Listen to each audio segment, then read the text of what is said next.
Сегодня перед нами я выступаю только по единственной теме об откровении или об открытии нашего энтузиаста, переводчика и религиоведа, ученого, энтузиаста глубокой энциклопедической веры Темиралы Кунашеве. Темиралы перевел Коран по собственной методологии на кыргызский язык. Его переложение отличается от других переводов, которые были сделаны во всем свете, своей системностью, своей оригинальностью и методологической новизной. В чем выражается? Прежде всего, он нашел систему разъяснений коранических откровений. Он опирается на древние священные свитки, которые называются сукуфами. И эти аяты разбросаны по разным сурам Корана таким образом, что они имеют цель как бы стать связующим звеном каждой части, каждой суры Корана, чтобы один смысл имел предложение в другом месте этой священной книги. Сегодня я хочу вкратце остановиться только в одном вопросе, потому что это очень обширная тема. Это большой объем информации, так скажем. И поэтому я хочу остановиться про его периодике человеческой эволюции, гуманитарной эволюции. Сразу хочу предупредить, что я не являюсь корановедом, я не являюсь религиоведом, я не являюсь проповедником тем более. И на все вещи смотрю с научной точки зрения. Вот его перевод отличается тем, что он посвящен для продвинутых людей, для интеллектуалов, можно сказать, для передовой части интеллигенции в обществе, которые по-новому воспринимают, и которые готовы воспринимать новые явления в науке и религии.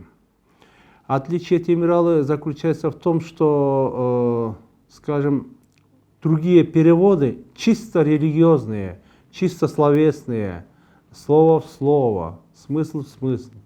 А Темиралы переводит великое слово Корана с научной точки зрения, что его методология направлена на раскрытие смыслов с точки зрения достижений науки. И эти достижения науки были предсказаны в коранических сурах еще 14 веков назад устами, скажем, Мухаммеда, который принял сведения через аяны или через откровения от Гавриила Архангела, от Архангела Гавриила. Поэтому это сведения из высших измерений. Мы живем сейчас в третьем измерении, например. Есть четвертое измерение, есть пятое измерение, есть шестое. Это примерно седьмое, 12 измерение космологического порядка. Эти сведения поэтому спрессованы таким образом, что их раскрывать необходимо комплексно. Необходимо рассказать о хронологии пророчеств на Земле, которую Темиралы Кунашев открыл в своем труде. Священный Коран является не просто религиозным руководством для жизни. Эта книга является пророчеством, которое должно изучаться со всех аспектов, и естественно-научных, и религиозных, и философских, и исторических точек зрения. Тут и генетика, тут и геология, тут и история, тут и антропология. Все это в этом Коране содержится. Тут только один аспект Корана, вот три периода эволюции человечества. Это только один аспект вот в одном томе. Следующие аспекты, следующие направления могут быть открыты в других томах, в многотомных исследованиях. Поэтому тут непочатый край работы. Хронологию пророчества на земле Темиралы Кунашев значит, обозначил эпохой 756 миллионов лет. Это три периода. Теперь как подразделяются эти периоды?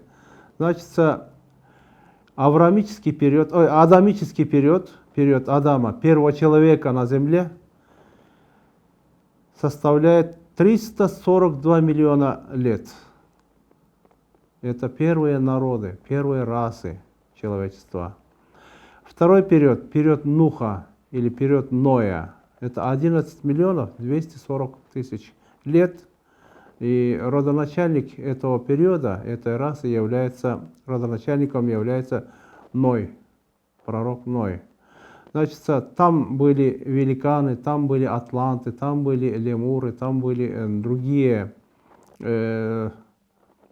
изумительные существа, которые бесследно, почти бесследно исчезли после той катастрофы, которая произошла после столкновения с крупным астрономическим объектом. Значит, и авраамический период, это третий период, значит, обозначен периодикой 302 миллиона 760 тысяч лет. Это так называемые последние народы, последняя раса, которая сейчас имеет быть на Земле.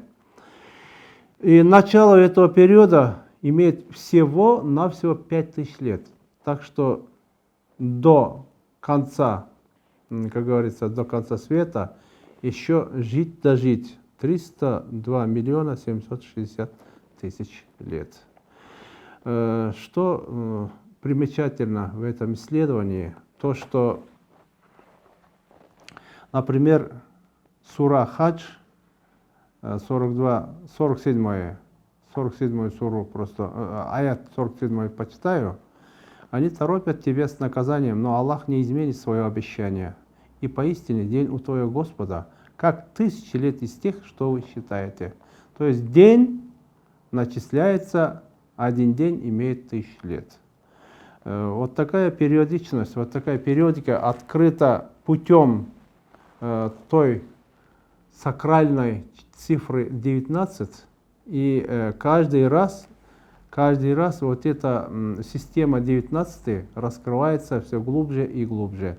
Таким образом, Коран является не просто религиозной книгой, Коран является великой научной книгой.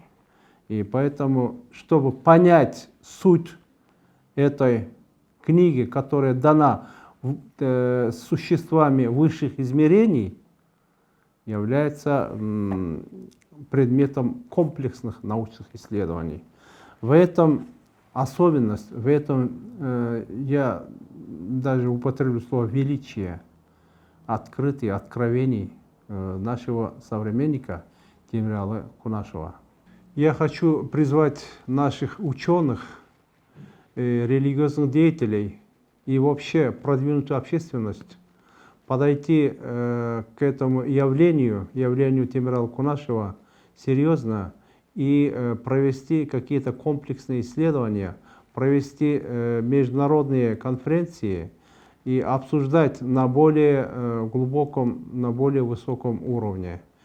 Это с одной стороны. С другой стороны, здесь могут принять участие все энтузиасты, кому интересно. С недавнего времени я стал читать Коран уже в оригинале, и многие вещи стали просто ясны, как никогда. И многое я смотрю, так сказать, новыми глазами, так сказать, да. И поэтому я призываю общественность, научную общественность, особенно интеллигенцию, обсудить вот этот труд, вот это переложение, вот эту интерпретацию Корана с научной точки зрения. Спасибо за внимание.